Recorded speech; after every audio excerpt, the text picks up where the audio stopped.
Tēnā tātou, nau mai haere mai. Welcome to the Māui Playbook, where we discuss culture, commerce and creativity. My name is Vincent Egan. I'm a doctorate student of professional practice. On this podcast, we'll pinpoint critical mindsets, systems and behaviours to optimize for growth and success.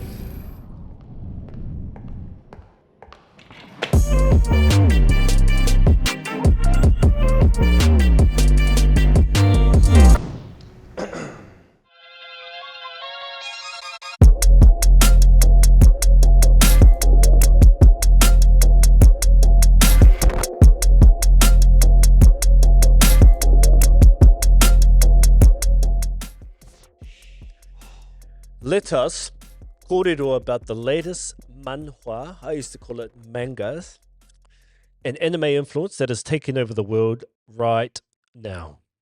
Solo leveling, which is the namesake for the single person interview format here on the Māui Studios Playbook, has garnered a widespread acclaim not only as a South Korean webtoon, but also for its recent adaptation into an anime, which you can find on things like Crunchyroll, and people are pirating it already. So you should definitely check it out. There's some links to the more legal ones in the description. But also for its recent adaptation into an anime, which has introduced the series into an even broader audience. Now, this adaptation has brought the story's absolute best elements to life to a brand new medium, further solidifying its status as an epic franchise. So why should you care about any of this, and why should you even watch the rest of this podcast? Well, I reckon you should. And I'm going to list a whole bunch of different reasons why you should throughout the duration of this podcast. So hang around, definitely check it out. But if you don't want to, then go wherever you want. But before we get into it, I just want to make sure that you like this video. Go like it right now. Subscribe to the channel so that you can stay up to date with this sort of a content and the stuff that we're introducing in the Māui Playbook podcast. This is a zero-cost way to be able to support the stuff that we do. It doesn't cost you anything, and it is so easy to do, but it means that we can make more of this sort of stuff.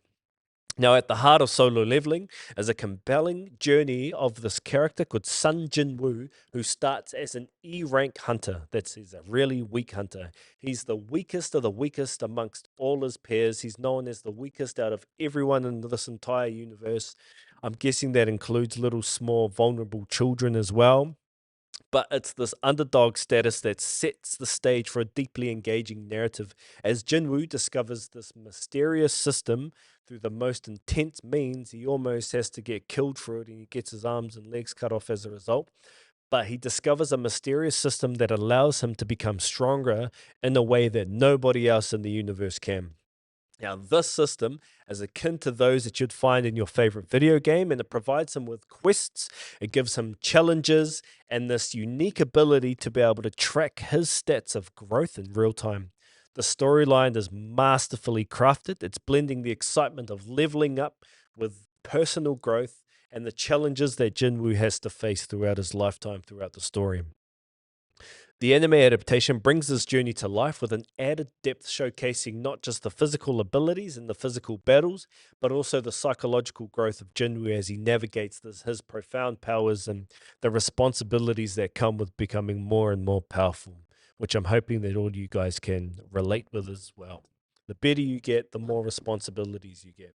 The transition from the webtoon to the anime enriches the storytelling with these dynamic visuals, and it includes sound that's enhancing the overall emotional and suspenseful moments that make Jin-Woo's rise from the bottom all the more dramatic and inspiring, and overall heaps more interesting. Now, this story introduces readers and viewers to a groundbreaking leveling system that sets it apart from the traditional fantasy narratives that you might have seen on anime and that they kind of do over and over again. It kind of gets a little bit old or tiring, but this one is groundbreaking. It's so different. The system allows Jin-Woo to gain experience points, to level up, and to acquire new skills and ability by completing quests and defeating horrible monsters, much like a character in a role-playing game, which we've all no doubt experienced. What makes the system so intriguing, though, is it has this limitless potential for growth, for turning Jin-Woo into a player within the world. where others are bound by their innate limits. The animation adaptation dives into this concept with stunning visual effects that highlight the progression of Jinwoo's power, the system's interface, and it makes it way better than what the manhwa is showing, and the increasingly challenging dungeons that he has to face in order to level up. This visual portrayal adds a layer of excitement and anticipation as viewers can see the numerical and the qualitative changes in Jinwoo's abilities, making his journey from the weakest of the weakest of the weakest of society to the strongest hunter a more captivating visual experience. It looks amazing when he levels up, when he gets better, and you get such satisfaction from his leveling up, from his solo leveling. The transition from the webtoon's detailed and vibrant illustrations to the anime's animation brings solo leveling's world to life in a whole new compelling way. It's the artwork in the webtoon is already, it's already renowned as for its dynamic action scenes, its character designs and use of color. It's setting a high as bar for the anime adaptation, and the anime meets and exceeds these expectations by translating these static images, much like this one that's over behind me, into a fluid, high quality animation that captures the essence of the original art while adding the dimension of movement. It's adding sound and voice to this overall experience. It's amazing. And it's the fight scenes in particular that benefit most from this upgrade, with the anime showcasing the speed, the power, and strategy of the battles in a way that static panels they just can't do. That's why I love watching animes. Like, yes, you can get all those intricate details, you can take your time reading through the story. And examples like One Piece, the anime cuts out heaps of the violence and all that sort of a thing. But when it comes to the battle sequences and portraying individual character's abilities, the static imagery just can't do it justice, in my own opinion. Unless you have like a really vivid imagination, the animes, and especially when they get really good animators behind it, the static images just can't compete. Solo Leveling excels in its portrayal of character evolution, with Sung Jin-Woo's transformation being a central narrative pillar. Initially depicted as the weakest hero, we've already talked about that, with little to no prospects, he's pathetic, he's weak.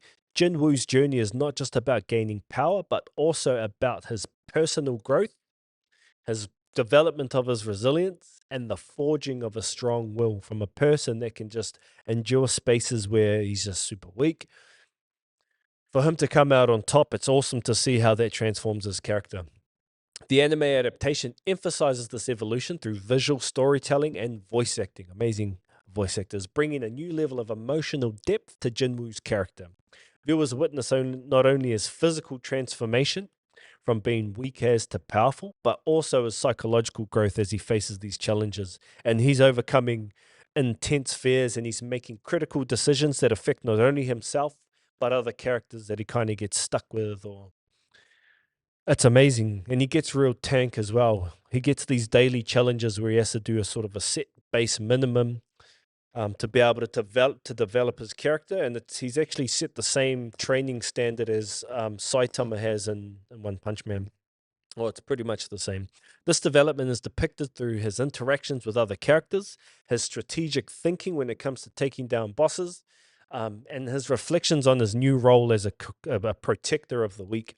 The anime allows for a more nuanced exploration of Jinwoo's motivations, jumps into the depths of his fears and his aspirations, making his journey from the underdog character, his underdog status, to a hero, not only something that's very inspiring, but it's also quite relatable as well.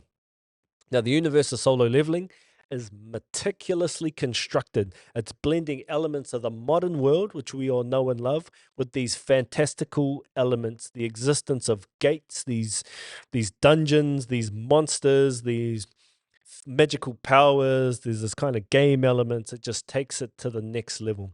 This setting creates a backdrop where hunters, the main kind of warriors in the space, they're representing humanity's defense against these monstrous threats, and they operate within a society that has adapted to these natural and supernatural occurrences.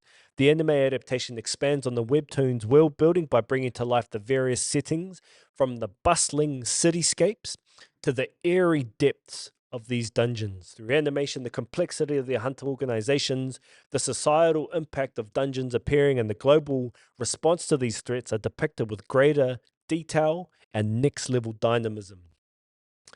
The visual medium allows for a richer, far richer portrayal of the diverse ecosystems within these dungeons, the distinct abilities of each of these hunters, and the intricate political and social structures that have formed in response to the world's dangers that have just come out of nowhere, and we don't know why they're here. This comprehensive world building enhances the story's immersion. It's providing a believable and fascinating context for Jin-Woo's adventures, and one of the most celebrated aspects of Solo Leveling is its action-packed sequences.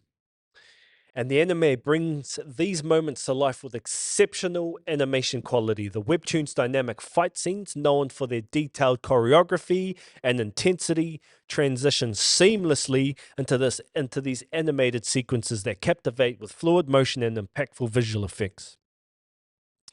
The way that it's using sound design, the music that is involved with these stories, and the voice acting, the masterful voices that are capturing the essence of each of these characters.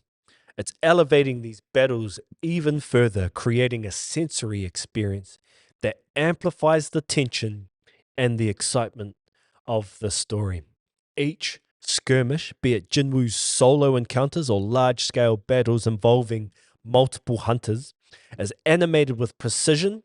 It's highlighting the strategic elements of combat and the unique abilities of its characters. The way that this anime uses CGI and traditional animation techniques, it allows for a vivid depiction of magical abilities and monstrous adversaries, making action sequences a highlight of the series. And hopefully throughout the whole duration of this podcast, I've been working away, I've been showing here the animation without it hopefully getting taken down.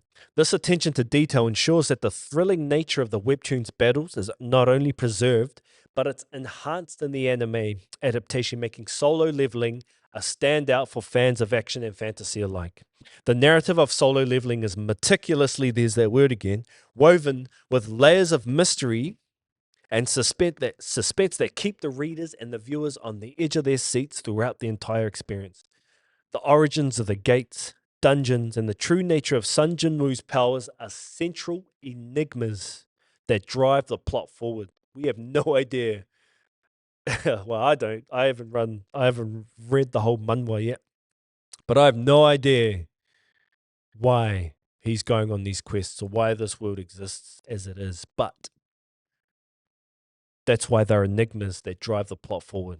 The anime adaptation skillfully amplifies this intrigue through visual and auditory cues, using atmospheric animation and soundtracks to build tension and foreshadowing by visually representing the subtle clues and hidden details found in the webtoon that you might read. The anime invites viewers to engage in speculation and theory crafting, deepening their engagement with the story overall. This element of mystery not only adds to the excitement and unpredictability of the narrative, but also encourages a dynamic conversation among the entire fan community. As each of these individuals, they dissect each episode and they piece together clues about the larger narrative puzzle of Solo Leveling. Beyond its action-packed sequences and fantastical elements, Solo Leveling stands out for its exploration of human emotions and relationships in this intense universe.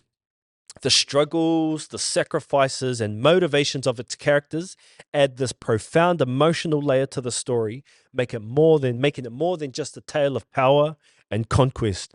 The anime adaptation brings these emotional nuances to the forefront, and it's utilizing these voice acting and musical elements and detailed facial expressions to convey the fears, the joys, and the sorrows of these characters. This emotional depth in particular is particularly evident in the development of Jin-Woo's character as he navigates the responsibilities that come with his power, his role as a son and as a brother, and his connections with his allies and rivals. And what I haven't mentioned yet is another layer of conflict that's added into the story is the fact that his mum is dying. She's in hospital and he has to be able to provide for her even though he's weak as and he's unable to make that much money. And he has to look after his sister as well. He's just an outstanding individual. So the anime enriches these relationships and these personal journeys, and it's creating moments of vulnerability with Jin-Woo. It's creating moments of camaraderie and this deep level of introspection that resonates with viewers. It's making the characters' experiences and their growth hugely relatable and genuinely a moving experience. Solo Leveling has transcended its origins as a web novel and webtoon to become a global phenomenon. It's captivating audiences worldwide, and its anime adaptation with its anime adaptation. It's captivating audiences worldwide with its anime adaptation. Why can't I say that? The universal themes of growth, of perseverance, and the quest for strength against seemingly insurmountable odds have struck a chord with a diverse international audience. Solo Leveling, ladies and gentlemen, is the anime, is the manhwa, is the manga, is the story that you should be checking out right now if you haven't seen it already. If you're learning something or getting any value out of this podcast, please subscribe to our YouTube channel. That's a zero-cost way to support us so we can bring more of this type of content to you. Alternatively, you can support us on Patreon. The link is in the description. Please check out our sponsors. That's the best way to support this podcast. If you have any questions, advice or comments for us, or even topics you'd like us to cover, please put those in the YouTube comment section. We will read every comment and would like to know your thoughts. If you're not already following us on social media, we're Māui Studios on Instagram, Facebook, TikTok, and LinkedIn. Links are available in the description. This is the podcast where we discuss culture, commerce, and creativity. I'd like to thank you for taking the time to view this episode. Kia hau maru te noho. Have an awesome day, and we'll see you in the next one. Mauri ora.